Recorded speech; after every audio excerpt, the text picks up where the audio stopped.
Incredibly active. We got scattered showers and, more importantly, scattered storms across the area. Some folks getting these downpours pretty good, and we've been telling you for the last 30 minutes or so that these storms are not moving a whole lot. So if it's over you, and it's raining intensively. I wanted to zoom into the city of Atlanta. South wall of the perimeter, it's just scattered showers down towards College Park, East Point, Forest Park, Gresham Park, light rain. To the west, you got this nice thunderstorm that's on the western wall of the perimeter, gradually trying to push towards the east-northeast. So some folks out in West Midtown that already was hit by a storm, you could get in on some of that secondary storm. The most impressive part of this cluster is to the north. This is going to be just to the east of Smyrna, in between Smyrna and Buckhead, starting to lift into the Sandy Springs area. That's where we're getting the heaviest downpours, the most lightning, and where we're still seeing at least some small hail embedded in that thunderstorm. To the south and west, we got storms that are out towards Troup and Meriwether counties to the south of I-85, so to speak, and they're just kind of hanging out there. So some heavy downpours and some ponding concern for folks out that way right now. It's not on the interstate, so it shouldn't slow folks down too much,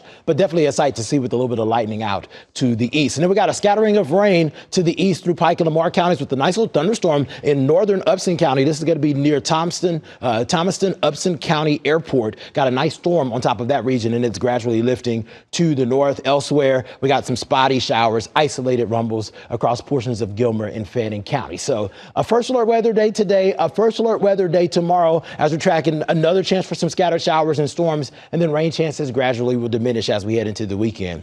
Here's your Thursday forecast. Dry as you head out of the door, but just some spotty showers. But just like today, it's the afternoon where things start to bubble. A scattering of showers and storms across the area, likely to impact the evening commute. And just like today, it's going to hold on a little bit. So while it will not be widespread by 11 o'clock, there will be some action on first alert radar before we trend drier through the overnight. A good start to the day on Friday, but again, some bubbling happening in the afternoon. Not quite as widespread as what we're seeing today and what we're expecting tomorrow. Nonetheless, we'll see that again, and then another wave early Saturday morning before Sunday trends a little bit drier. Highs fall into the mid to upper 70s, and we trend drier by next Tuesday.